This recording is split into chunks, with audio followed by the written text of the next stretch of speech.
नाही, आमची बैठक आता जी आहे ते आमचे नवनिर्वाचित जे आमदार निवडून आले त्यांचा सत्कार आहे.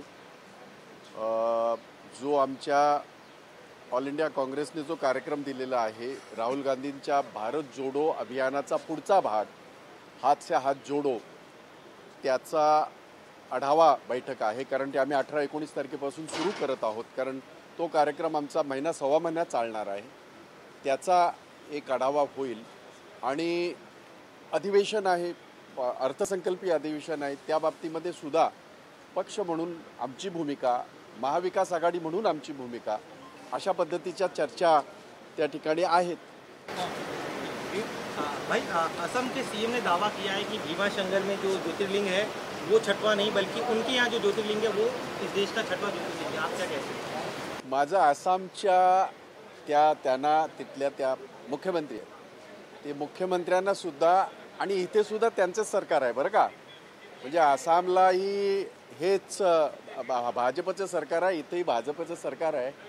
आता देवाला सुद्धा राजकारणामध्ये नका आणू हो. रामजींना आपण आणलं, सगळ्यांचं दैवत आहे.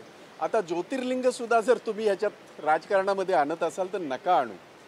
माझी विनंती राहील सगळ्यांना, आस्था, श्रद्धा ह्या वेगळ्या संकल्पना आहेत आणि त्या तरी अबाधित राहू द्या. बरं, सगळ्यात माझी माहिती अशी आहे, इथे या ट्रस्टचे जे प्रमुख आहेत, खरं तर त्यांनी अधिकारवाणीने हे सगळं सांगणं गरजेचं आहे. ते असं म्हणतात आहेत की माझ्यावर दबाव आहे आणि ते काय याच्यावर उत्तर देत नाही. आणि म्हणून सगळ्या गोष्टीमध्ये राजकारण आणून त्याचा कसा गैरफायदा उचलता येईल निवडणुकांमध्ये, अशा प्रकारची जी काही भाजपची नेहमीची रणनीती राहिली ती अतिशय किळसवाणी आहे. या सगळ्या श्रद्धेमध्ये आणि आमच्या धार्मिक भावनेमध्ये तरी असल्या गोष्टी आणू नका, असं माझं स्पष्टपणे माझं मत आहे, वैयक्तिक भाई जगताप म्हणून. नहीं, ये विवाद अब क्यों है? हजारों साल के बाद अब ये विवाद क्यों है? इसलिए है क्योंकि असम में भाजपा की सरकार है, महाराष्ट्र में असंवैधानिक भाजपा की सरकार है. असंवैधानिक इसलिए कह रहा हूँ, आपको पता है अभी तक वो सुप्रीम कोर्ट में निर्णय नहीं हुआ, इसलिए असंवैधानिक है. हाँ, 50 खोके सब कुछ होके सरकार है, वो बिल्कुल सही है. तो दोनों जगह उनकी सरकार है. राम मंदिर का इशू बना के उन्होंने उसका इस्तेमाल राजनीतिक किया. अब भगवान शंकर जी के भी ये लिंग जो है, जो जिसके लिए मान्यता है, सारे भारतीय समाज में मान्यता है, हिंदू समाज में मान्यता है, उसकी भी राजनीति अगर आप कर रहे हैं तो इससे बहुत ही एक गलत संदेश जाता है. पर राजनीति के लिए इस तरह इस्तेमाल करना ये इनकी पुरानी आदत है. मेरी उनको एक ही सूचना है, विनती नहीं है, सूचना है, अपने राजनीतिक फायदे के लिए अब शंकर भगवान का भी इस्तेमाल मत करिएगा.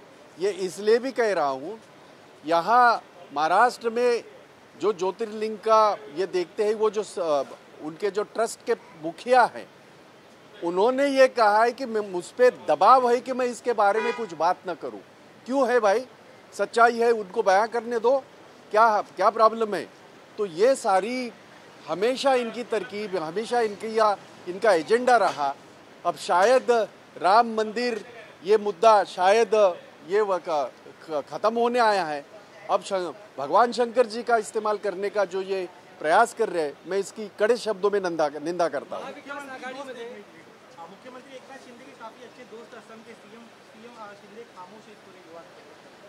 हाँ, मुझे इतना याद है, काय झाडी काय डोंगूर तिकडेच गेले होते ना हे सगळे, तो इतनी अच्छी उनके संबंध है. तो ये तो मसला फोन पे भी ये हो सकता है. वो भी मुख्यमंत्री है, ये भी है संवैधानिक सरकार के मुख्यमंत्री है, बात तो कर ही सकते हैं.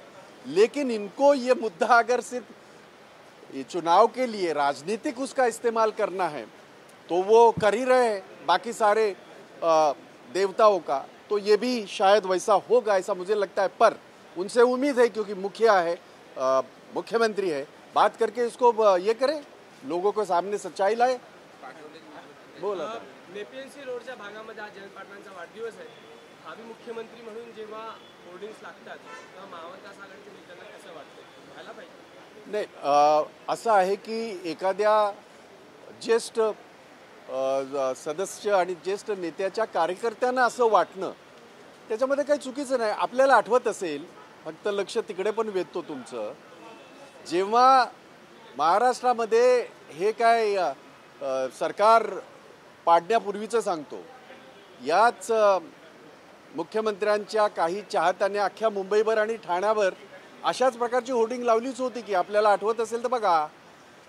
त्यामुळे एखाद्या ज्येष्ठ नेत्याच्या बाबतीमध्ये त्यांचे कार्यकर्ते जर असे होर्डिंग लावत असतील तर काही चुकीचं आहे. आणि महाविकास आघाडीला त्याचं काय आपल्याला चिंता करण्याचं कारण नाही. आम्ही सगळे समजदार आहोत, सगळे ज्येष्ठ आहेत, श्रेष्ठ आहेत.